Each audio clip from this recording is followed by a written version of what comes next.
Tem o link e a senha. Chegou aqui não. Eu tô com... Você mandou para mim, Bruno? Mandei. Peraí que eu mando de novo. Aguenta aí. Chegou. Chegou? Beleza. Não, peraí. Mandou o link mais cedo, né? Eu te mandei o link com a senha. Você entra aí e já tem a apresentação. Ih, estamos no ar, galera. Você é louco. 20 segundos no ar aqui, ó. Ei, Israel. Salve, pessoal, salve, boa noite. Boa noite, Rapaz, galera. ainda bem que só saiu o final da conversa, né? Exatamente. Você Nada tá contra... louco.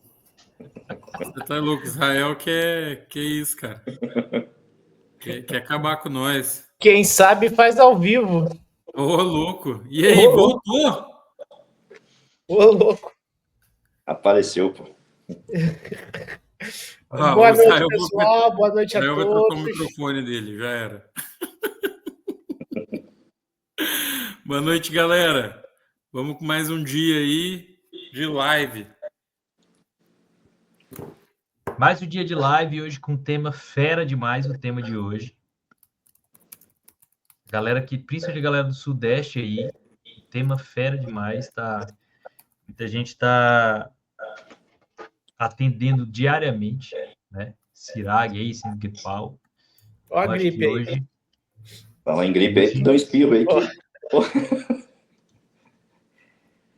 Acho que hoje tem o que falar, entendeu? Então, assim, você que está entrando agora, live esquenta pro ECMO Experience, deixa no comentário aí seu nome, a cidade onde está falando, e aproveita para dar aquele print, manda o link da live, o seu grupo do plantão, grupo da faculdade, se você é aluno, tá? Divulga a live aí, traz qual quantidade de pessoas possíveis aqui para dentro, para a gente não perder esse conteúdo.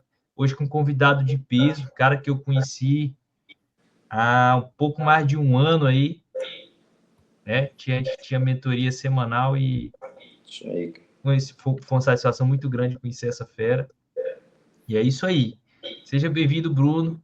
Saudações rubro-negras. Saudações rubro-negras, pessoal. Saudações rubro-negras, Schubert. Fala, Milton. Pessoal, prazer estar com vocês hoje. Uma honra estar no meio das feras aí. Aqui em Minas, a situação realmente está bem complicada. Para nós, pelo menos aqui em Minas. Acho que na região sudeste toda, mas em Minas em especial. Eu acho que não tem tema mais quente dentro da medicina de emergência hoje do que a prevalência de SRAG, regulação de leitos. É uma coisa que a gente vê no nosso dia a dia. Uma coisa bastante complicada, o manejo dos quadros graves. Enfim, é aquela sensação de gostinho de pandemia de novo, sabe?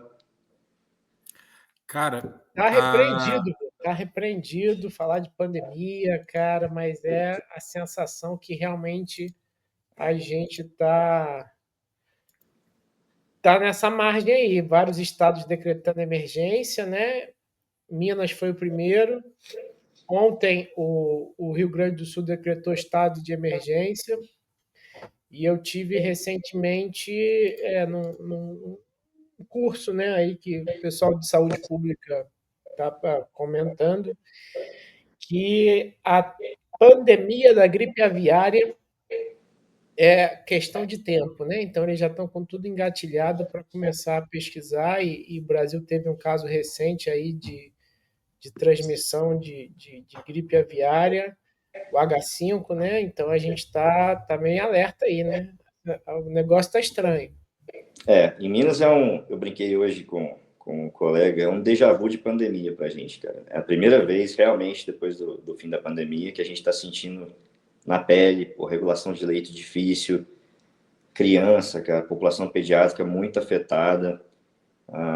Nós não temos no interior, para quem não sabe, a maioria das pessoas, eu moro no interior de Minas Gerais, no sul de Minas, moro em Alfenas, e também coordeno o serviço de emergências de Guaxupé, que é a minha cidade natal, fica 1 hora daqui.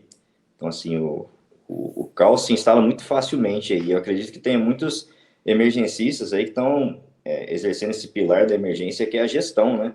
Que é um grande desafio. Além da assistência, fazer gestão nesse momento é complicado, né? Cara, e a regulação de leito, cara, ela é muito heterogênea no Brasil, né? Eu gosto bastante do modelo de Minas, cara. O modelo de Minas, que você tem um paciente que está em situação de emergência, o SAMU regula para o paciente ter acesso ao serviço hospitalar. Em São Paulo, se o cara chegou numa UPA, ele é inserido num sistema que chama CROSS, e esse sistema da CROSS, ele é como se fosse um sistema de regulação de leitos, né? Ele deveria ser um sistema meio que interhospitalar, Sim. mas na prática os doentes que ficam nas UPAs são regulados por esse sistema também. E aí acaba que a gente fica, às vezes, dias com o paciente num PA, cara, porque tá sofrendo pressão de leito, não tem para onde mandar, bem complexo, cara. Como que é a regulação aí, Calil, em Fortaleza, que tem até hemodiálise nas UPAs aí? Tá com o microfone fechado, cara. A gente está passando por uma mudança agora, questões políticas mesmo, né? A gente tinha uma central de regulação do Estado e uma tem ainda, uma central de regulação do Estado e uma central de regulação do município de Fortaleza. E as centrais não se conversavam muito. Agora que está havendo a integração, mas assim, é um delay muito grande ainda fazer com que o paciente que precise encontre um leito disponível para ele, né? É muito difícil, até porque o sistema ele trabalha em ambiente de superlotação, o sistema como um todo. Aqui tem um desbalanço entre a demanda e a oferta de recursos. A gente tem passado momentos difíceis. Pediatria, então, pediatria muito cheia, as emergências pediátricas muito cheias, sabe? Então, mas a gente está... Hoje, inclusive, de manhã, eu estava reunido com o coordenador da Central de Regulação de Leitos, que é um cara super... com uma cabeça bem boa, assim, ele está enfrentando um desafio gigante, mas anda longe ainda de ser o que a gente entende como um sistema que funcione bem, sabe? Cara, sobre pediatria, tem uma iniciativa no Sul que eu acho bem legal, cara. Eles têm um sistema, um projeto que chama Projeto Inverno, Operação Inverno, uma coisa assim, que eles colocam intensivistas pediátricos para fazer telemedicina médico-médico com as pessoas do estado, porque eles tinham muita pressão de leito, falta de leito para criança nesses períodos que tem aumento de síndrome gripal. E essa ação diminuiu muito a solicitação de internação de pacientes que, na verdade, não precisam, que pode ser manejado ambulatorialmente, né? Porque a gente vive também uma realidade, né, cara, que, assim, no interior, tipo, o Bruno tá em Alfenas, que é uma cidade universitária, não é tanto assim. Mas a minha cidade natal é do ladinho da cidade dele, que é Campo do Meio. Campo do Meio tem um médico para atender a população, entendeu? Então, tipo, não tem um pediatra e nem sempre o cara fica seguro de mandar uma criança com uma síndrome gripal para casa, porque nota alguma alteração ali do exame físico, o manejo ali nem sempre está tão seguro de fazer o manejo, acaba pedindo internação, e às vezes a criança ocupa uma vaga que seja um dia que ela ocupa, às vezes não precisava ter ocupado, né? Então, esse lance de ter uma telemedicina médico-médico com intensivista pede, cara, ou com emergencista pede, né? É uma coisa que parece ser promissora no sentido de ajudar a cuidar melhor desses leitos, né? A tentar administrar melhor, porque é um recurso muito finito, né, cara? E o Brasil inteiro tá com esse modelo de UPA, né, cara? Tá cada vez mais restrito o acesso aos hospitais e o Estado, né, o governo, ele está apostando muito nesse modelo de ter um pronto atendimento para acolhimento e tentar fechar um pouco mais o acesso ao hospital, né? Com certeza. Aqui também está sendo um grande gargalo a pediatria. Você mencionou o papel dos intensivistas pediatras aí. Você falou da sua cidade, né, Campo do Meio, realmente aqui pertinho, e a gente é referência aqui na região. Cara, nós temos em Alfenas uma UTI PED com 10 leitos. É isso que nós temos para atender a nossa região toda. E a DRS aí é enorme, né, a região que enorme. Enorme, uma população enorme, uma abrangência enorme, e uma UTI PED na cidade com 10 leitos. Então, assim, o gargalo está aí, e a nossa coordenadora da UTI PED aqui é sensacional, está fazendo um trabalho muito bem feito, mas é dificílimo, cara. Mexer com gestão nessa situação é bem complicado para nós. É muito pouco leito, né, cara? Você muito pouco. Pensar, é muito pouco leito, cara. Muito pouco. 10 leitos de UTI PED para atender a nossa macro aqui, cara, é muito difícil. Cara, Deus livre guarde aí no cenário de múltiplas vítimas com criança, não tem onde pôr. Não. Tem que dividir aí entre Alfenas, Varginha. Algumas cidades um pouco maiores, mas a macro região de Alfenas mesmo, a gente conta com 10 leitos de UTI PED só no hospital onde eu trabalho, cara. É complicado. É embaçado. Ô, Schubert, como que é aí no Rio, cara? Aí deve ser um negócio mais solto, né? É sempre essa noção que as pessoas têm do Rio, né? Mas um lado bom das coisas serem mais soltas, o que é? É que a gente tem uma certa facilidade do paciente chegar na unidade hospitalar de referência, né? Que aqui no Rio a vaga zero ela é meio, como é que eu posso dizer para vocês? A vaga zero ela é utilizada para fins não de vaga zero. Então, você consegue pedir avaliações a nível de vaga zero que saem rápido. E, por exemplo, né, quando a gente fala de síndrome respiratória aguda grave no sentido da pediatria, né, geralmente cursa, né, com pedidos de avaliação para cirurgia pediátrica. A criança grave sai da UPA, chega no hospital de referência com cirurgia pediátrica, que tem UTI pediátrica, e acaba ficando na emergência pediátrica do hospital de referência. Né? Então, acaba que isso acontece, mas sim, a regulação direitinho, né, do leito de CTI ela acontece. Então, a gente também ainda não está tão sobrecarregado do ponto de vista da síndrome gripal. Está chegando agora aqui, né? Então, assim, a gente está começando a se preparar para isso. E é isso, é o que o Calil falou. A gente já está habituado a viver na superlotação e é isso. Como nós, numa cidade enorme como o Rio de Janeiro, a gente tem uma margem de UPA muito, muito grande. Existe sempre um esforço da regulação do ponto de vista de não deixar o doente grave ficar na UPA. E eles conseguem remover com facilidade, assim, tendo leito, né? Obviamente, não tendo leito, eles movem mundos e fundos para que não fique doente entubado na UPA. Criança entubada na UPA, graças a Deus, aqui no Rio é exceção. Né? É exceção ficar uma criança grave entubada numa UPA. Ah, que legal, cara. Ô, Bruno, será que foi sua internet? Eu já tenho a minha dúvida, né?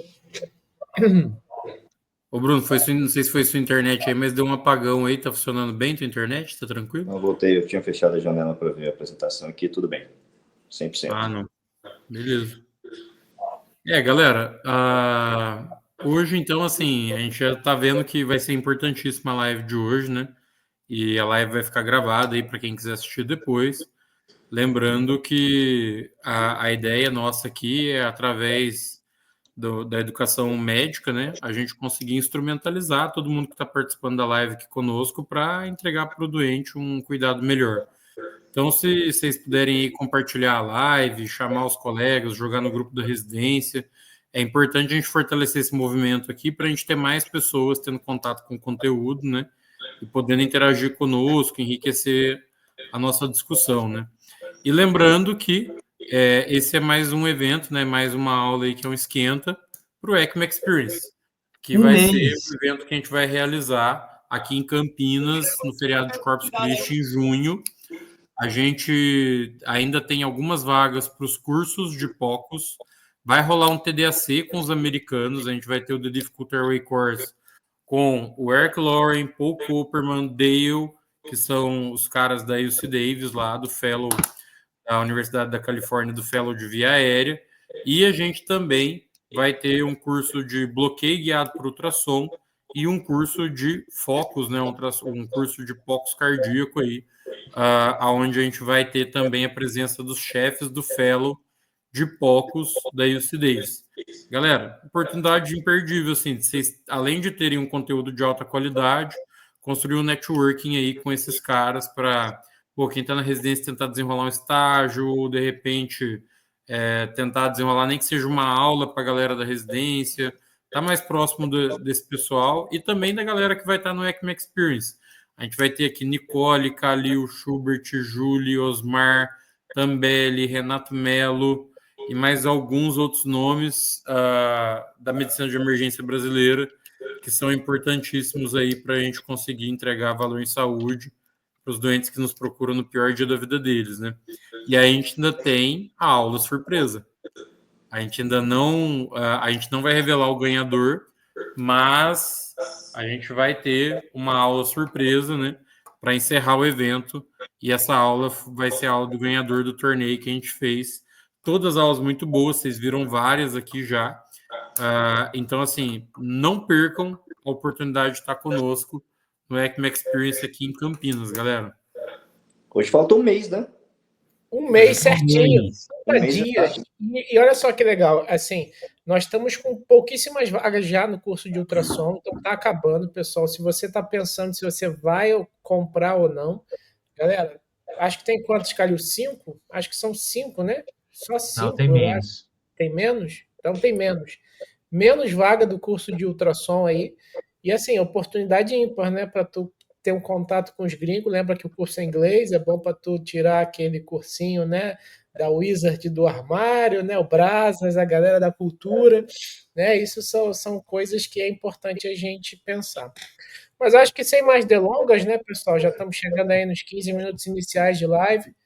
Bruno, conta pra gente como é que tá a influenza aí. Eu só queria compartilhar com vocês, né, antes da gente começar, que foi aberto, né, no plano de contingência para influenza aviária, tá?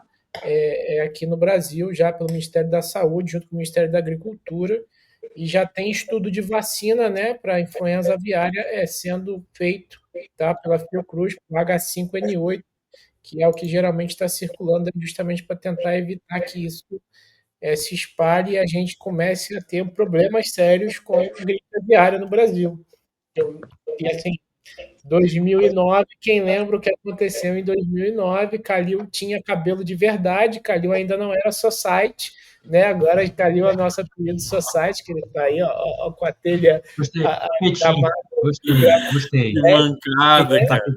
gramado sintético. Mas Tapetinho. enfim, Bruno, mete bronca aí, Bruno. Só. Hamilton, você vai conseguir projetar aí? Consigo, cara, deixa comigo. Bora lá. Bom, pessoal. Tá na tela. Então, galera, só formalmente me apresentando, eu sou Bruno Leite, eu sou médico emergencista, estou aqui no meio das férias para falar desse assunto aqui em Minas Gerais, no Sudeste todo, mas aqui em Minas realmente tem trazido para a gente uma sensação de déjà vu, de pandemia, muito desagradável, né? Pode passar, por favor, Hamilton. O que eu posso falar para vocês é que desde o dia 2 de maio, o governo do estado aqui fez um decreto, né, de emergência em saúde pública. Esse decreto vai ser válido por 180 dias. Né? Nós temos hoje 17 municípios, dado de hoje, 17 municípios que decretaram a emergência em saúde também, de forma espontânea, né, desvinculado do estado, porque realmente fazer gerenciamento de leitos durante esse período, gerenciamento de estratificação de gravidade de pacientes, principalmente para quem não é emergencista, para quem não está acostumado a estratificar risco. É uma síndrome que tem pego muita população pediátrica, então assusta muito, né? São as populações, a gente vai ver daqui a pouco os grupos de risco, populações pediátricas, a população pediátrica, as gestantes, então uma população que gera um certo receio, né, no pessoal que está na porta, e com toda razão. Então, assim, a situação atual é bem complicada. Bruno, aí em Alfenas eles decretaram o estado de emergência ou não? Aqui ainda não. São 17 municípios, a maioria no entorno de Belo Horizonte. Inclusive, em BH, o João 23 ampliou em 12 leitos de terapia intensiva pediátrica, se não me engano, foram 12 leitos ampliados já. E algumas cidades, por exemplo, Ribeirão das Neves, Sete Lagoas, mais no entorno de BH, decretaram emergência de forma espontânea. Mas o estado todo está dentro desse plano, né? Então, o último dado que eu consegui via SUSFácil, a gente estava falando dos sistemas de regulação, né? Para quem não sabe, aqui em Minas Gerais, nosso sistema de regulação de leitos é o SUSFácil, em São Paulo, enfim. Já havia, a gente até o dia 6 de maio, nós tínhamos 30.080 internações, dados informais hoje de jornal, as internações já chegam a quase 60 mil internações por estrago do estado, tá? Muito alto, né? E 438 óbitos até aquela data de 6 de maio, e bebês de até 1 ano com mais de 3.000 internações, né? Quadro bem complicado, né? Você tem uma estratificação desses óbitos aí, da faixa etária, mais ou menos, não? Não tive esse dado para estratificar. quais as populações foram mais afetadas por óbitos, né, quais evoluíram mal. Mas só o fato de você ter mais de 3 mil bebês aí de até um ano entre as internações por SRAG já é muito alarmante, né? Populações de risco estão muito, muito vulneráveis. E principalmente porque houve aí todo um movimento anti-vacina pós-pandemia, eu acredito que a gente possa estar pagando um preço aí por isso até hoje. Não sei a opinião de vocês sobre isso. Pesado, mas real. Eu acho que a conta chegou, cara. Então vamos lá. Os principais agentes etiológicos, a gente não tem muita surpresa, né? Sazonalmente sempre são os vírus. E até então, o vírus essencial respiratório, como a maioria dos casos, principalmente em pediatria, não assustava ninguém. O que assustou realmente foi que, pela primeira vez aqui em Minas, desde que houve a pandemia, algum outro vírus ultrapassou o Covid como causa principal de mortalidade. E esse vírus foi a influenza, principalmente a influenza gênero A, né? Tipo A, que foi o vírus que mais matou até agora no estado, né, por SRAG, e é a primeira vez desde a pandemia. Isso está surpreendendo bastante a gente. Os casos de Covid caíram em número absoluto, mas isso era esperado, né? Mas pô, a gente estava acostumado, né, entre aspas, é um costume horrível de se ter, né? A gente estava acostumado com Covid matando e gripe não, né? E pela primeira vez isso se inverteu. O que chama atenção, né, Bruno? Porque se o VSR matou metade, provavelmente essa quantidade de óbitos aí foi criança, né? Provavelmente. População pediátrica, eu não trouxe dados, porque eu não tenho esses dados estatísticos, mas assim, para quem está vivendo o front, a porta, a linha de frente ali, a gente vê claramente que a população pediátrica tem sido muito afetada. No hospital onde eu trabalho, várias entrevistas dadas aí, até fazendo um apelo às cidades vizinhas para que contratem pediatras. Essa situação que a gente está vivendo hoje. Caramba, cara. Engraçado. Mas aqui o que está falando aqui no slide são os agentes etiológicos responsáveis pelas infecções, né? Não, No caso, a influenza representou 1/3 das infecções, mas representou 64% dos óbitos, não é isso? Exato. E foi a primeira vez que alguém ultrapassou o Covid no número de óbitos desde a pandemia, né? Então isso chamou muita atenção. Influenza está muito agressivo e, conforme eu falei, eu acredito que a gente esteja aí pagando preço pela questão da vacinação, que nós vamos falar um pouquinho mais para frente aí. Boa. Mas quando a gente fala de SRAG, né, tem que ter uma definição para essa síndrome, né?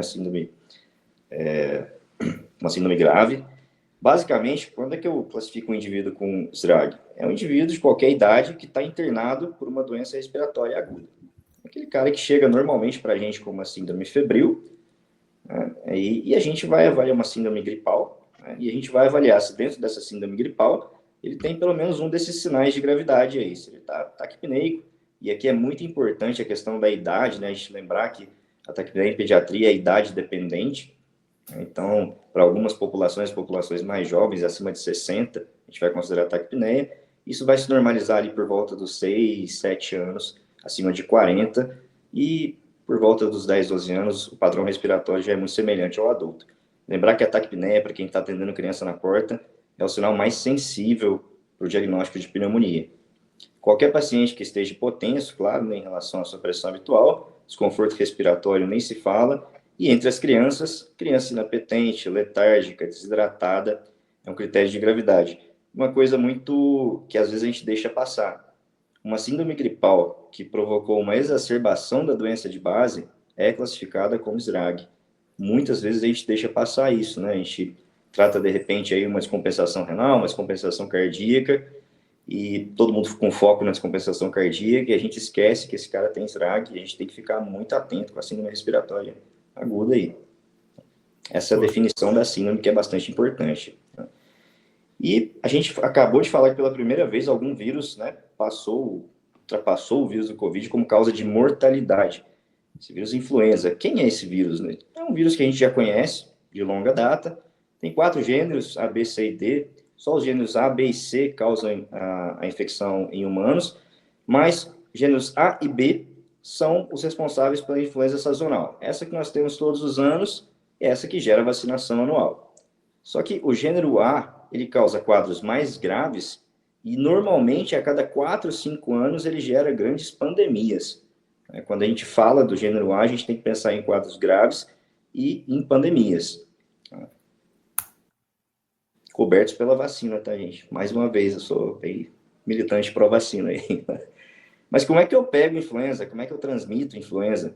É de pessoa para pessoa, através de secreções respiratórias, é a forma mais frequente. A questão da segurança, da distância segura de até 1,5 metro, que a gente já tinha lá na pandemia, continua em vigência. Uma curiosidade do vírus é que os fomites, né, superfícies contaminadas com secreções, o vírus é capaz de sobreviver de 16 a 24 horas aí em alguma superfície que esteja contaminada. Então, higienização de mãos, uma coisa importantíssima e muitas vezes muito negligenciada, até por nós, profissionais de saúde, que dirá para os leigos, né? E ele vai causar uma resposta inflamatória que pode te deixar séptico, como qualquer outra agressão. A sua resposta inflamatória, essa agressão pulmonar, é que vai determinar a gravidade dos seus sintomas. A gente às vezes confunde aí sepse com a infecção disseminada. Na verdade, sepse é uma inflamação disseminada, uma inflamação generalizada, né? Que algumas pessoas, alguns pacientes que são público de risco, nós vamos ver quais daqui a pouquinho, levam a uma resposta inflamatória desregulada que vai causar, em definitivo, um choque distributivo e óbito nesses pacientes, né? Quem são esses grupos de risco? Quem são essas pessoas vulneráveis, né? Infelizmente, as crianças, né, os menores de 5 anos, lembrando aqui, galera, fazendo um adendo, as crianças menores de 2 anos, elas são mais hospitalizadas e as crianças menores de 6 meses morrem mais. Sistema imune pouco desenvolvido, né? Elas são mais vitimizadas, então, um público bastante suscetível, né? E lembrar que a nossa vacina é indicada a partir dos 6 meses. Os adultos idosos, as grávidas, lembrar que as puérperas, elas são consideradas grupos de risco, imunossuprimidas, até 2 semanas após o parto, né? E os pacientes institucionalizados, aquele pessoal que está fechado, normalmente pacientes idosos, se contagiam ali entre eles, e a população indígena, né, que está aldeada ou com dificuldade de acesso. Então, esses são os grupos de risco para os quais a gente tem que ficar atento, que tem que, na cabeça do emergencista, no nosso mindset, né, tem que acender o alarme, esse cara pode evoluir mal, tem que ficar muito atento quando eu atendo um paciente desses com SRAG. São aqueles casos que podem evoluir para sepse, né? Então, vamos lá. Frente a um quadro de influenza, eu sempre vou classificar ela como não complicada ou complicada. A influenza não complicada, aquela que vai ser basicamente a síndrome gripal. É o paciente que está tossindo, que está com febre, né, e que tem alguma artralgia, mialgia, alguma algia, né? Que vai aí durar pouco mais de uma semana, às vezes, e você vai seguir sua vida normal. Quando complica com pneumonia bacteriana concomitante, e por isso é importante a cobertura antibiótica empírica também. Complica com sinusite, otite e até uma pneumonia primária pela influenza. Sempre a gente tem que pensar em pneumonia e SRAG quando a febre alta e insuficiência respiratória ou sinais de má perfusão com a cianose. Classificando a influenza, a gente já tem um norte. Como é que eu faço esse diagnóstico? Pessoal, muita gente tem perguntado, né? Mas como é que... O pessoal nem lembra às vezes, né? Como é que testava mesmo para ver se eu tenho influenza? O diagnóstico, principalmente em períodos de surto, essa transmissão sazonal absurda que a gente está tendo, é clínico. O diagnóstico tem uma sensibilidade muito boa, superior a 50%. A gente não vai precisar de exames complementares na imensa maioria dos casos, muito menos esperar exame para começar esse tratamento empírico, né? Mas quando vale a pena testar? Vale a pena testar quando os resultados realmente, de fato, forem fazer diferença no meu manejo clínico. Por exemplo, eu preciso realmente identificar se eu tenho uma pneumonia bacteriana concomitante, porque eu estou tendo uma resposta insatisfatória ao tratamento empírico inicial. Beleza, vamos testar. Olha, eu vou começar com profilaxia farmacológica, porque alguns pacientes tiveram contato com alguém de alto risco aí, vale a pena testar. Vamos ver se ele tinha influenza mesmo, antes de começar a profilaxia.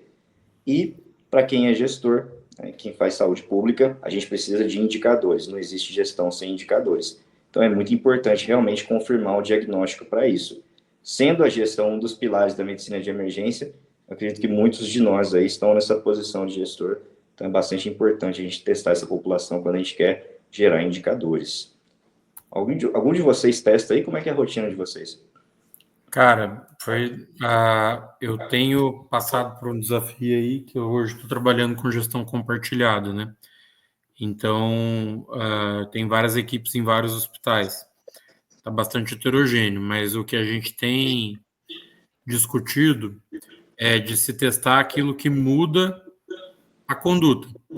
Então, se o paciente ele tem fatores de risco, eu testo, por exemplo, o PCR para COVID, porque se é um paciente que está num quadro inicial, eu estou atendendo ele na porta, se ele tiver COVID positivo em fatores de risco, ele sai com a prescrição do Paxlovid.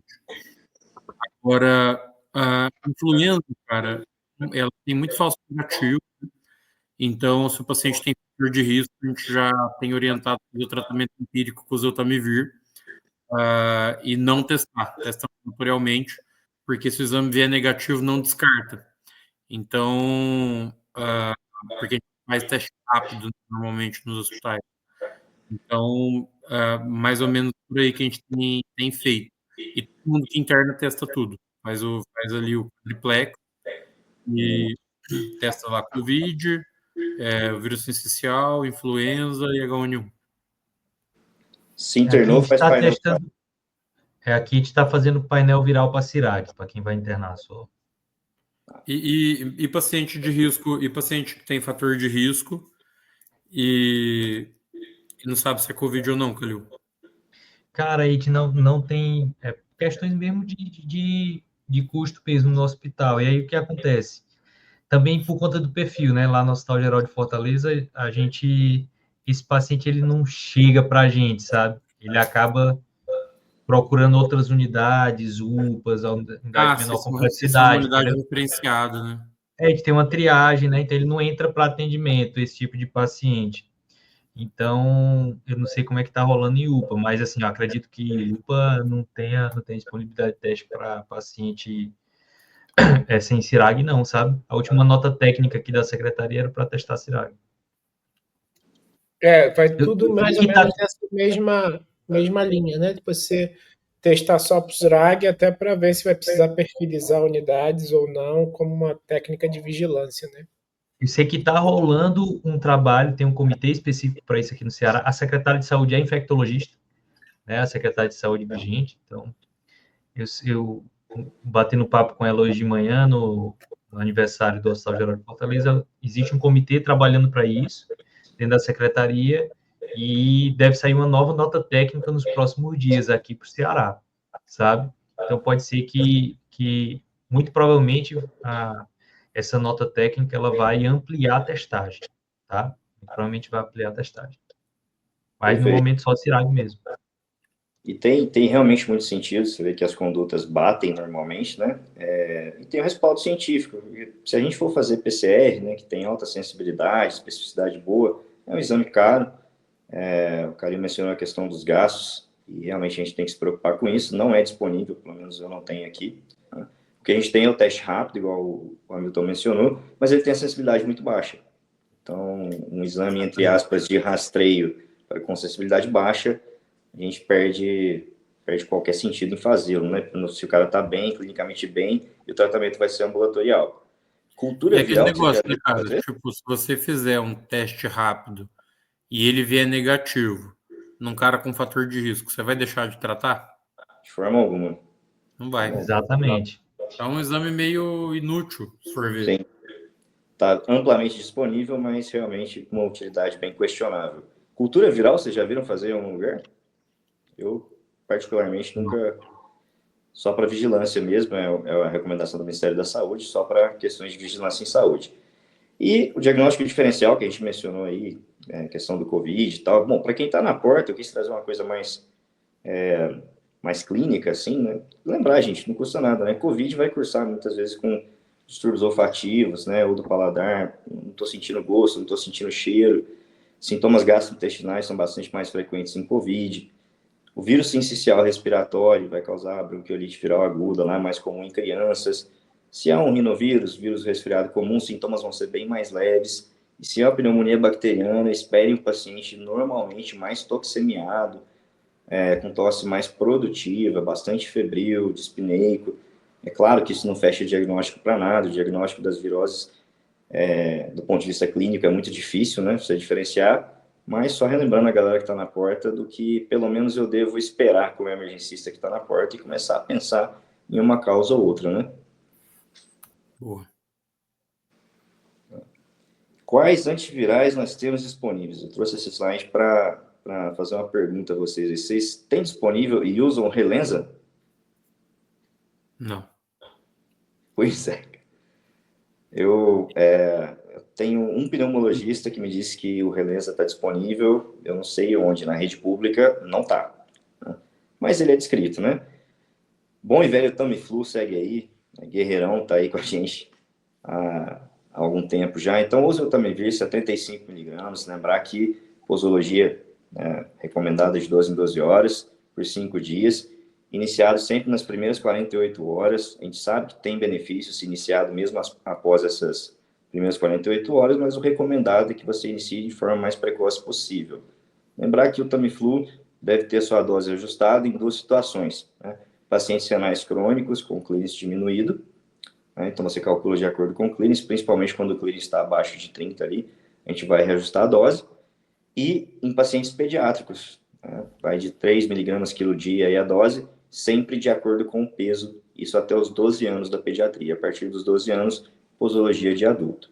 E também existe a quimioprofilaxia, nós vamos ver daqui a pouquinho para quem que a gente vai fazer, 75 miligramas aí uma vez por dia, por 7 a 10 dias. Trouxe aqui o Relenza, gente, só para lembrar que ele existe, ele é uma forma inalatória de antiviral. A indicação dele formal é para intolerância gástrica ao Tamiflu. Aí você teria que fazer aí 2 puffs, né, de 12 em 12 horas por 5 dias. A posologia é até muito parecida, mas realmente eu nunca vi usar, e para mim é caviar.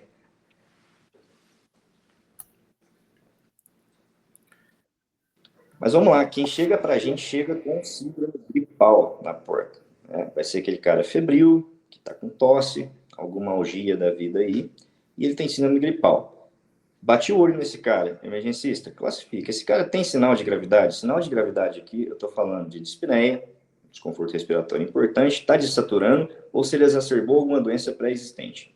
Tá? Se ele tem algum desses 3, é um paciente que tem sinal de gravidade. Logo, eu defino que ele tem SRAG. Tá? Esse é o critério diagnóstico da síndrome. Logo, é claro que esse paciente vai ameritar o uso do Tamiflu. Eu vou dar Tamiflu para esse cara. Tá? O meu grande desafio aqui é determinar se esse cara vai para a UTI ou vai para a enfermaria. Tá? Isso de acordo com o fluxograma do Ministério da Saúde. A gente acabou de falar que gerenciar leitos nessa época é muito complicado. Então, é assim, de suma responsabilidade nossa determinar se esse cara merita um leito de UTI ou não, o que eu vou fazer com ele. Normalmente, você vai usar o critério da instabilidade hemodinâmica que persiste, ou aquela insuficiência respiratória, que você vê que o paciente vai evoluir para uma via aérea, você vai ter que invadir a via aérea, enfim, esse cara você vai pedir leito de UTI para ele.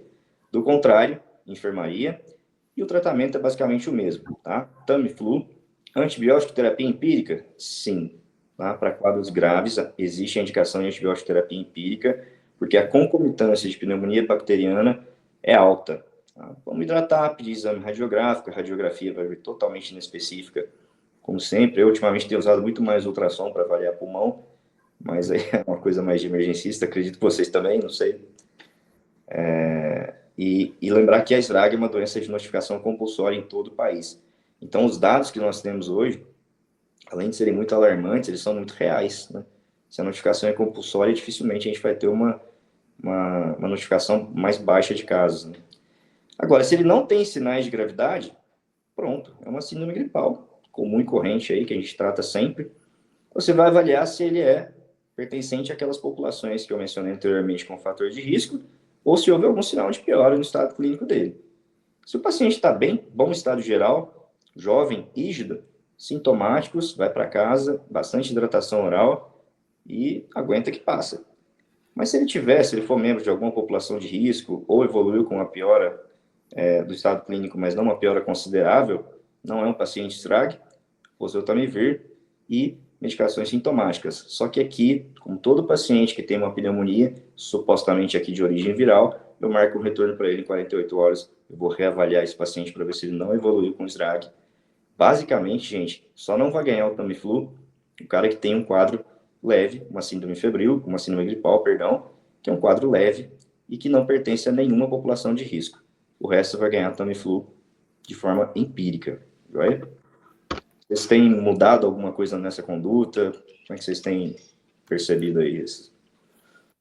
Cara, na prática, o que eu vejo? Muita gente esquecendo do Tamiflu. E muita gente esquecendo de testar Covid, paciente que às vezes é paciente elegível para tratar com Paxlovid também. É uma medicação que eu tenho visto menos testagem e menos prescrição do que eu consideraria adequado aí. Porque, cara, você não consegue descartar, a não ser que você teste, né? E o Paxlovid é uma medicação que, se você for comprar, é bem caro, né? Você só consegue retirar ela pelo SUS se você tem o exame positivo, né? E Eu acho que vende, Hamilton, acho que nem vende. Não, vende. Esses dias eu tava com essa dúvida aí, até fui checar. Vende, sim. Vende, mas é bem caro, cara. Eu vou falar besteira aqui, mas assim, é na casa dos 3 pau o tratamento. Não, é por aí, cara. Esse mesmo Uma pneumologista... visita do Schubert no paciente hospitalizado. Ó, achei, aqui tem no... Dei um Google aqui para ver, cara. Numa farmácia que tá à venda. Tá 4.163. Que isso, cara? É Cara, caro. É Tem que caro ser pra caro caramba. mesmo, tem que ser caro mesmo, porque senão acabava no instante o estoque. Tem que ser caro mesmo. É caro, cara. É Eu bem acho que caro. isso, inclusive, é uma medida comercial mesmo. Eu lembro na época, eu pensei até que não estava. Eu lembro que até um tempo atrás não era comercializado, né? Ano passado, o governo comprou tudo, todo o estoque, Exato, não tudo do tinha. governo.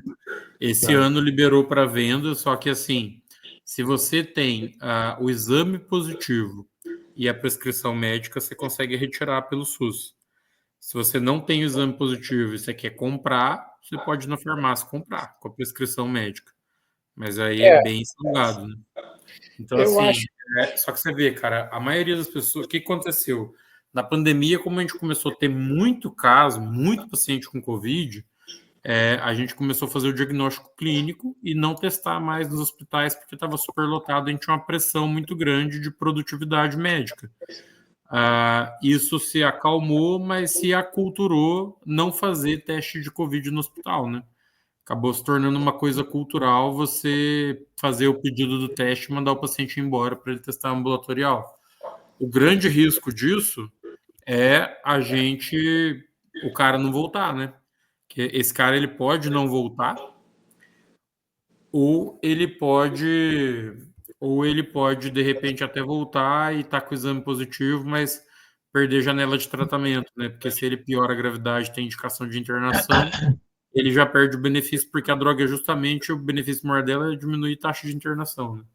E eu acho que isso, Hamilton, eu acho que isso passa para a gente, que antigamente, né, o que, que a gente falava, né? Não adianta nada você descobrir qual é o vírus que está causando o resfriado do doente, a gripe do doente, porque antigamente a gente não tinha remédio para passar. Então, eu acho que a gente está começando a ter uma mudança de paradigmas quando a gente está falando da identificação do agente etiológico, né? Porque você para pensar, se é Covid, você tem agora remédio para fazer. Se é influenza, você tem remédio para fazer. Claro que a gente não vai fazer isso no paciente jovem, sem fator de risco, né? Mas talvez nessa população de risco, talvez se a gente começar a testar esses doentes, a gente vai conseguir tratar eles com mais precisão.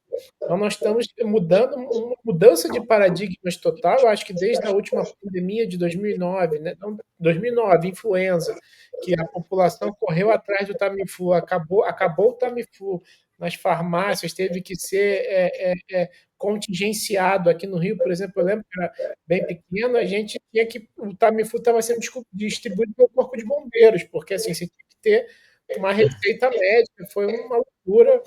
Assim, então, quando a gente está falando do paciente grave, eu acho que é por isso que as secretarias elas estão indo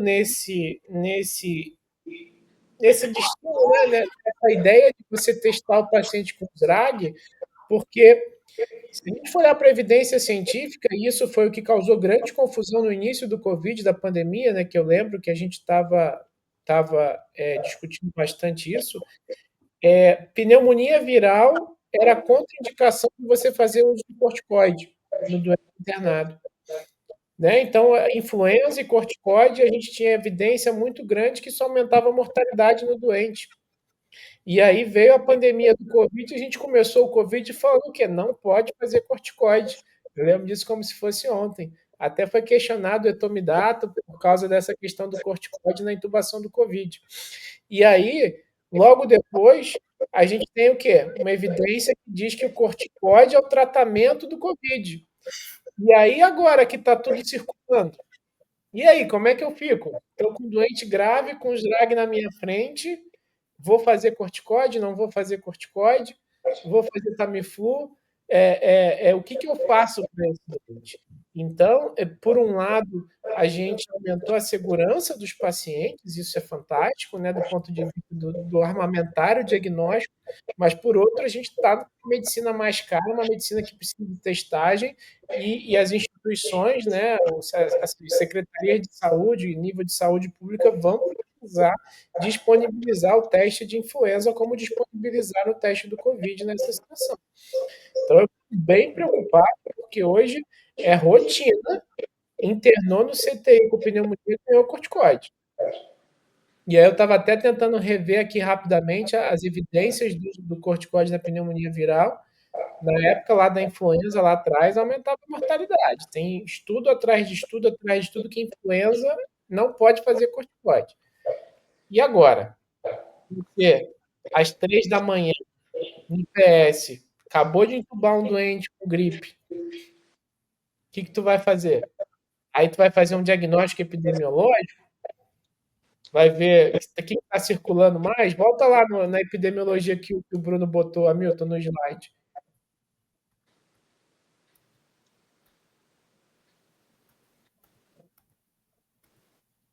Aí, eu tenho 50% de CRSV, 30% de sem influenza, o Covid é 2% só. E aí, o que eu faço? Não vou fazer corticoide no doente? Eu acho que isso é a grande dúvida hoje. Se você me perguntar, Schubert, qual é a dúvida que você tem no manejo do paciente com drag em 2025? Entender qual é essa drag. Então, hoje eu mudo completamente a minha fala, porque eu sempre fui aquele cara chato que falava, para que tu vai fazer o teste? Tu vai fazer o teste, vai descobrir que bichinho que é caro para chuchu. Mas hoje, eu acho que em 2025 o teste é importantíssimo. Mas esse é o estado da arte, para mim, na minha opinião, o estado aqui no interior, pelo menos, o estado da arte é a gente brigar para conseguir o painel viral. Cara. A maioria dos gestores não veem, realmente, eles não veem utilidade nisso. Mas eles ainda mantêm o mesmo argumento de que a infecção é viral, o tratamento é inespecífico, não vai mudar a conduta e ponto. Então, acho que cabe a nós aí essa responsabilidade de brigar para testar. Né? Drag sem teste. Você viu que o corticoide modifica realmente a evolução da doença, que hoje é menos prevalente. Né? Então, cara, e saindo um pouco do paciente, obviamente, com síndrome gripal, eu sinto que a gente baixou muita guarda para SRAG e para síndrome gripal em pacientes que chegam com quadros graves e inespecíficos na emergência, sabe? Antigamente chegava um doente rebaixado, na pandemia chegava um cara rebaixado, ganhava um teste Covid. Agora não, agora às vezes tem um cara rebaixado, tá há dias ali, tem ventilação mecânica, uma ventilação ruim às vezes, e ninguém testa, cara. Ninguém se preocupa em testar e tentar identificar esses pacientes. Eu concordo com isso aí, cara. Tem um SRAG, entendeu? Aí volta para o diagnóstico mais comum dos departamentos de emergência, que é a pneumonia. A pneumonia. Sepsis foco pulmonar, né? Sepsis foco pulmonar. Certeza. Importante lembrar aqui, pô, situação de uma sepsis foco pulmonar. No DDC. Pensando em pneumonia bacteriana, né? Septicemia Sim. pulmonar aí, antibiótico, antibiótico. Mas eu concordo contigo, Hamilton. Acho que a galera deu uma dessensibilizada em relação a isso. Cara, e você percebe que até os cuidados aí de proteção, de isolamento, uso de máscara, cara, a gente perdeu. A gente está vivendo agora, cara, o quê? Uma epidemia grave de síndrome respiratória aguda grave, um monte de gente aí com vírus que a prevenção é ficar 1,5 metro, usar máscara e, tipo, cara, parece que a gente não desaprendeu, entendeu? Tipo, é tão simples evitar, entendeu? Retoma a máscara, pô. Usa a máscara um pouco. Eu sei que todo mundo ficou, assim, psicologicamente abalado com esse lance de usar máscara, isolamento social, fica em casa, blá, blá, blá. Mas assim, cara, estamos num momento que é necessário talvez retomar essas medidas, né? A gente sabe que o quanto que essas medidas ajudaram a gente na prevenção da disseminação desses vírus, né, cara? E até agora não está tendo nenhum movimento nesse sentido, né? Aqui onde eu trabalho, a gente está fazendo campanha de novo de higienização de mãos, cara. Básico mesmo. Ensinar todo mundo de novo a paramentar. A galera esqueceu como é que paramenta. Esses pacientes, às vezes, precisam de isolamento, né? Então, é o básico bem feito, né? E lembrar, você comentou desses pacientes que esperam muito antes da gente pensar em SRAG. Qualquer paciente com quadro respiratório que tenha exacerbado uma doença crônica é SRAG. Né? Por mais que essa doença crônica se manifeste de outra forma, essa exacerbação se manifeste de outra forma, o que você falou, às vezes o cara tá ali prostrado e tal, há dias ali, ninguém pensou em SRAG para ele. Né? Acho que a gente tá comendo bastante bola nisso aí mesmo. Boa. Bom, com a questão, a gente está falando de prevenção aqui, né, sobre profilaxia, lembrar da nossa vacinação anual, uma vacinação trivalente ou tetravalente, para todo mundo, principalmente que é grupo de risco, a gente já mencionou quem são essas pessoas. As crianças a partir de 6 meses têm que ter 2 doses, com intervalo de 15 dias entre elas, do contrário, e todo mundo que não tem 2 doses ainda, com intervalo de 15 dias entre elas ali, ou não, é considerado paciente de risco. Tá? Então, eu falei com vocês no começo, né, eu acho que a gente está pagando o preço agora sim, por esse movimento anti-vacina surreal que surgiu. O Calil mencionou aqui a medicação, às vezes tem que ser cara, tal, porque senão esgota. Cara, coisas impensáveis no Brasil, né? A gente conseguiu esgotar azitromicina, cloroquina, dos nossos pesadelos, né? A gente conseguiu esgotar naquela época, vocês lembram? Tava difícil conseguir em farmácia, cara. Então, a gente está pagando preço por muitos erros nossos durante a pandemia. Eu sou um defensor da vacina aí, irrevogável. Mas existe também a quimioprofilaxia, né? Que é feita com o Tamiflu, uma vez por dia, durante 10 dias. Está descrito também com o Zanamivir, mas conforme a gente falou, a gente não viu. Lembrar que essa quimioprofilaxia, ela é útil nas primeiras 48 horas de exposição. Então, eu vou lá, eu tenho um profissional de enfermagem, por exemplo, que é cuidador de um senhor que está com um quadro de influenza. Então, nas primeiras 48 horas de exposição, ele tem indicação de quimioprofilaxia. Ele deve manter essa quimioprofilaxia uma vez por dia. A gente mencionou 10 dias, um número base, mas ele vai ter que ficar até 7 dias depois da última exposição conhecida com esse senhor, por exemplo, que ele tá cuidando. Quem que a gente vai tratar? Quem que a gente vai, para quem que a gente vai prescrever essa quimioprofilaxia? Para quem tem risco de complicação, os vacinados há menos de 2 semanas, aquele intervalo de 15 dias entre as 2 doses, ou quem não tomou a vacina. As crianças menores de 9 anos, que teriam que ter recebido as 2 doses, mas não. Claro que qualquer paciente imunossuprimido. E aí aqui entram os trabalhadores de saúde, né? Os que não são vacinados há menos de 15 dias. E infelizmente eu vi no hospital onde eu trabalho, houve a campanha de vacinação durante 2 a 3 dias. Teve gente que não tomou deliberadamente. Cara. Não vou tomar, isso me faz me sentir mal, vou ter um mal-estar, vou ter febre, da outra vez quase morri. Você vê isso entre profissionais de saúde, cara, isso é assustador. Isso é assustador. Eu confesso que eu passei e esqueci de tomar. Eu tô devendo essa vacina da gripe, acho que até por isso que eu tô com o nariz meio escorrendo aqui agora. Mas, assim, sendo bem sincero, a quimioprofilaxia do oseltamivir não é uma coisa que eu vejo sendo feita na prática. E eu confesso que aí que mora efetivamente a grande discussão da gente falar em quimioprofilaxia, porque parte do princípio que aquela pessoa teria tido contato com alguém que foi diagnosticado com a influenza A. Se eu não testo as pessoas, como é que eu vou indicar quimioprofilaxia? Começar a indicar empírico? Cara, o oseltamivir é uma droga com vários efeitos colaterais.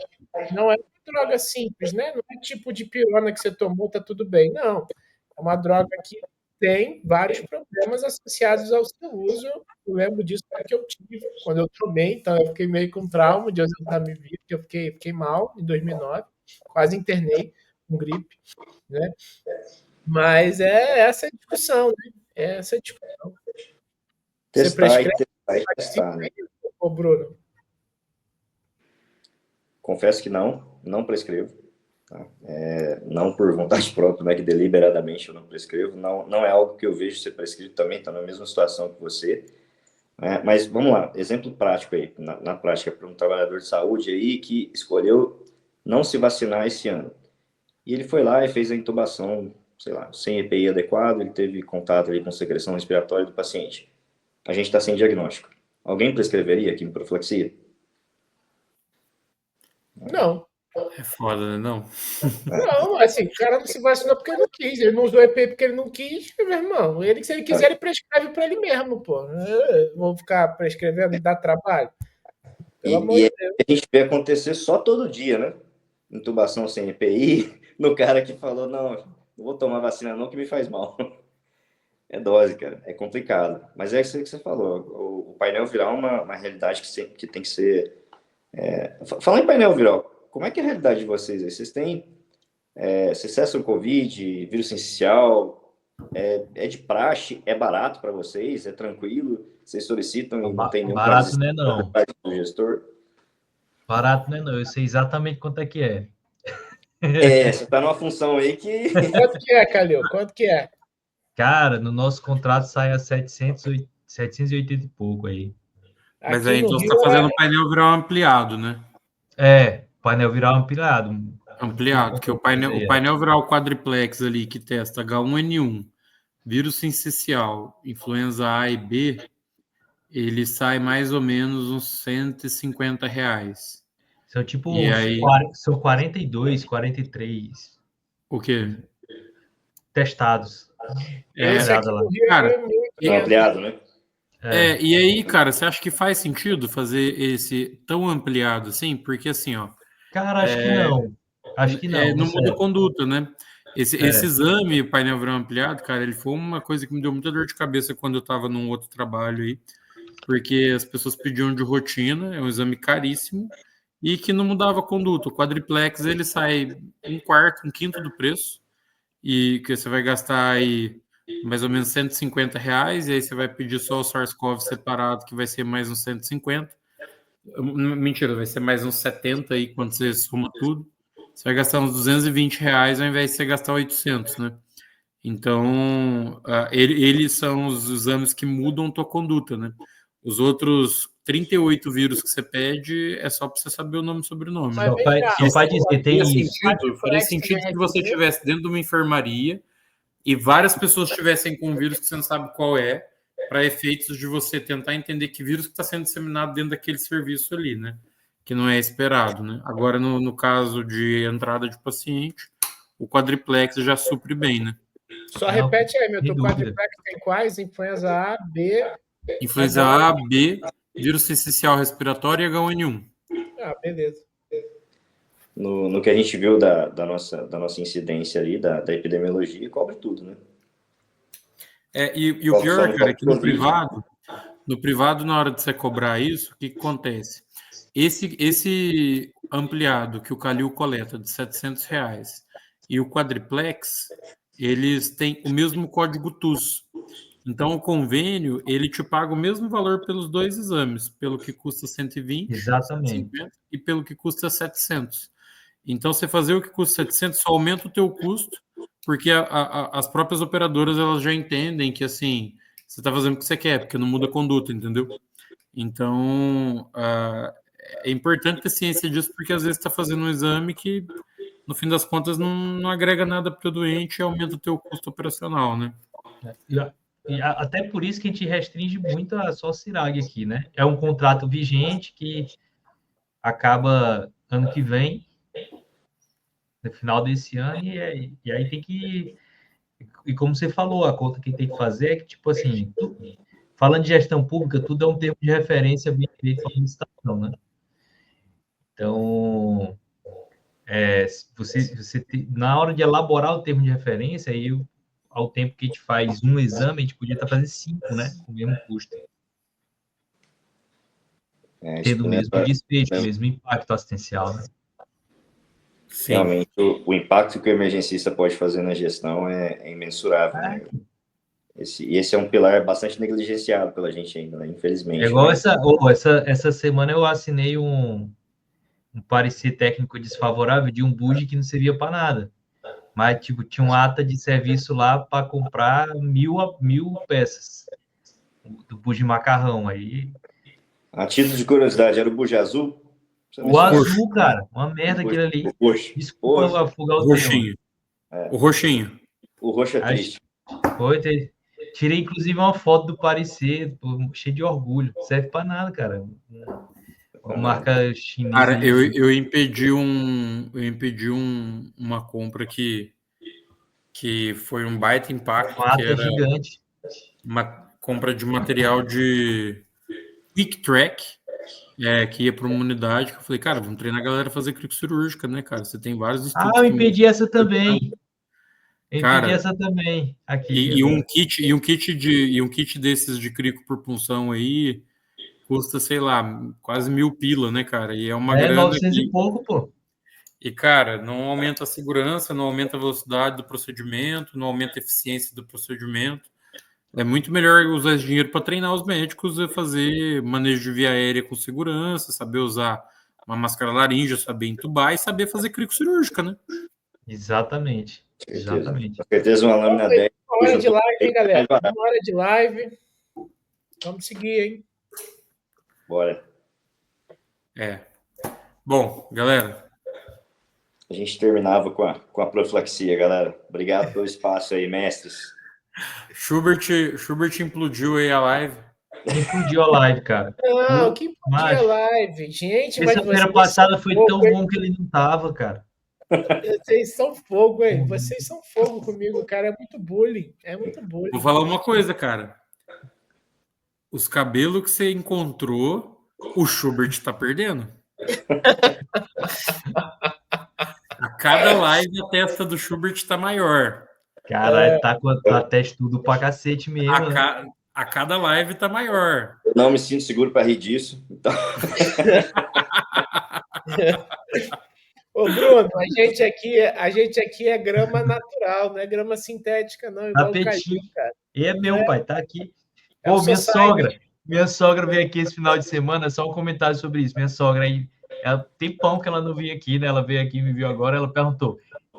Ei, meu filho, e pode pentear normal, pode lavar. Ela pensava que era peruca, velho. Pô, Calil Reborn, cara. Calil Society é isso, cara. Calil Society, pronto. Calil Reborn. Calil Reborn?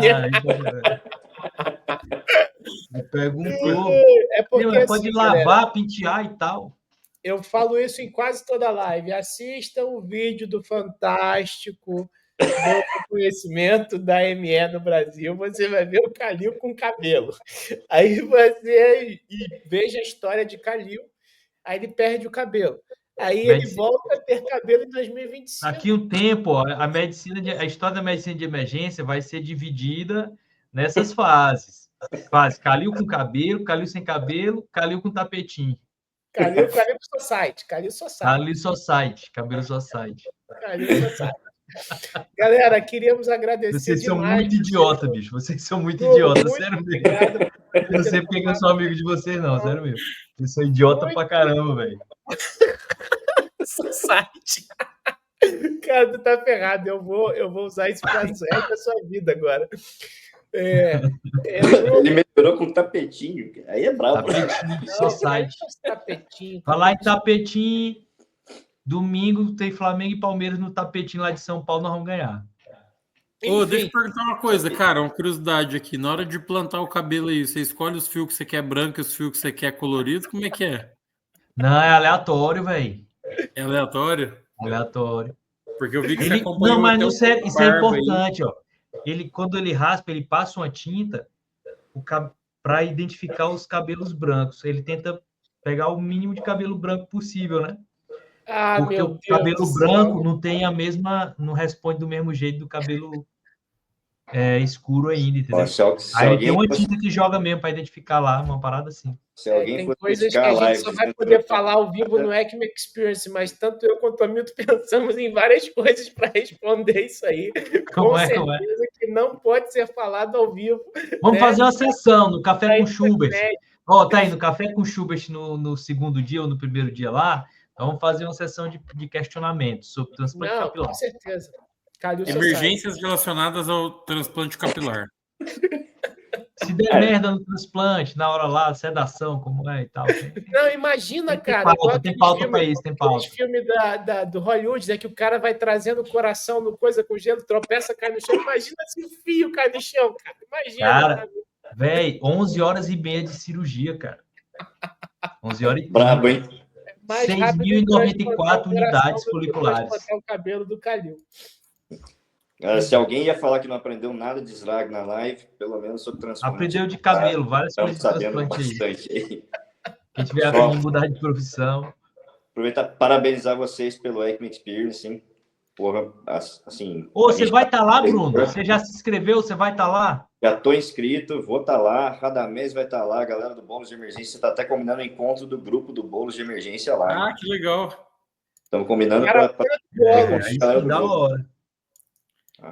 Da hora. E, pô, E você tá já se inscreveu no curso pré-congresso, Bruno?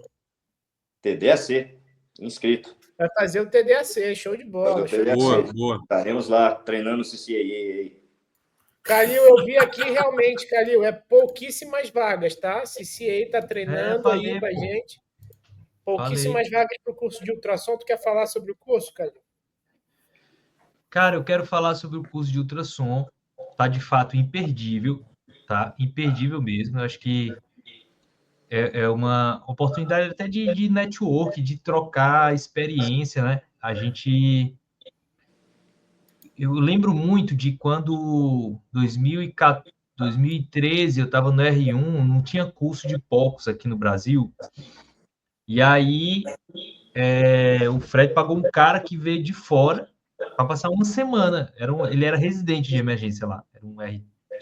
Era um sênior, residente sênior. Francisco, o nome do cara era Francisco. Aí ele tinha um ascendente brasileiro e pá, não sei o quê. Aí passou uma semana com a gente, rodando e tal, na emergência, na UTI e tal, tinha rodízio na UTI. E, pô, abriu minha cabeça pra caramba, sabe? Isso lá em 2013, finalzinho de 2013, começo de 2014, alguma coisa assim. E eu tô ansioso para essa troca de experiência mesmo, sabe? Às vezes tem algo que já estão fazendo por lá com poucos, né? Que a gente ainda não faz, que acho que talvez não seja a função do emergencista ainda. Então, estou ansioso por essa troca. Acho que vai ser um momento de muita experiência. O que é que eles trazem para a rotina, por exemplo, da monitorização hemodinâmica, do ultrassom cardíaco? Como é que é a avaliação do cara na rotina? A minha expectativa é bastante essa. Até o Tambelli está nessa expectativa também. Tinha batido papo com ele. Cara, e eu vou te falar. Eu acho que abre muita mente, sabe? E eles têm, cara, pelo menos comparado com o meu nível de treinamento, né, da onde eu me formei, é bem diferente, cara. Porque, assim, eles têm um encontro semanal onde eles pegam todas as imagens que foram compiladas pelos residentes, sentam, discutem imagem por imagem. É uma coisa que acontece, assim, toda semana, com frequência. Eles têm um fellow disso que acompanha, eles classificam a qualidade da imagem, o achado. Então, assim, cara, é uma galera que tem um nível de treinamento diferente do que a gente tem costumeiramente nas nossas residências, né? Então, acho que são pessoas que podem agregar muito até para a gente aprender como aprender melhor, né? como aprender melhor, como fixar melhor conhecimento, como discutir melhor. Com certeza, cara, se eu não tivesse no TDAC, eu ia estar lá. Mas, como eu sou viciado em via aérea, eu vou estar no TDAC pela 5ª vez com o Eric Lore. Tô ansioso para terceira vez conhecer no o Eric. Brasil, 5ª Eu vez só no quero total. falar uma coisa. Eric me mandou mensagem agora falando que vai conhecer a maior emergência da América Latina, faz questão de vir conhecer. Ô, louco. Ele deve estar pensando que dá para ir de bike de Campinas para lá. Cara, mas ele vai ficar 3 dias no Rio. Eu falei para ele. Vai ficar 3 dias no Rio, é? Vai ficar 3 dias no Rio. Falou, Falei para ele tomar muito cuidado. Vou levar uma camisa do Flamengo para ele. Porque o Schubert até hoje só me levou em rolê furado. Falei, cara, muito cuidado que o Schubert vai ser seu host aí e ele só me levou em rolê furado no Rio até hoje. Ele me levou num lugar, cara, que era um porto, um pier, assim, ó. Lugar super romântico, cara. Só casal. Eu tava eu e ele com os plantão, assim, ó. Galera servindo, os caras servindo vinho com a toalhinha, assim. Falei, meu Deus, cara. Mas depois eu te levei na churrascaria que tu saiu carregado da churrascaria, tá, meu Deus? Rapaz, essas coisas não se falam no ao vivo, não. Vai ficar gravado isso aqui. Se você fala assim, não, rapaz. Galera, vamos nessa aí. Valeu, galera. Valeu, obrigado, Bruno. Foi muito show, cara. Pessoal, valeu. Obrigado pelo convite. Vocês estão falando desses grandes nomes aí, galera. Assim, eu que acompanho a medicina de emergência há muito tempo. O Cari falou 2013 aí, foi o ano que eu me formei, do final de 2012, começo de 2013. A história da Abramed toda. Cara, se você pensar nos nomes que a gente falou agora, no interior, era impensável, né? Então, o que vocês estão fazendo é grande demais. Parabéns mesmo. Sem dúvida alguma, já é o maior evento da história da medicina de emergência no interior do Brasil. Sem dúvida. Parabéns aí, galera. Valeu. Tamo junto. Abraço. Abraço. Tchau. Botei o link aí, hein, galera.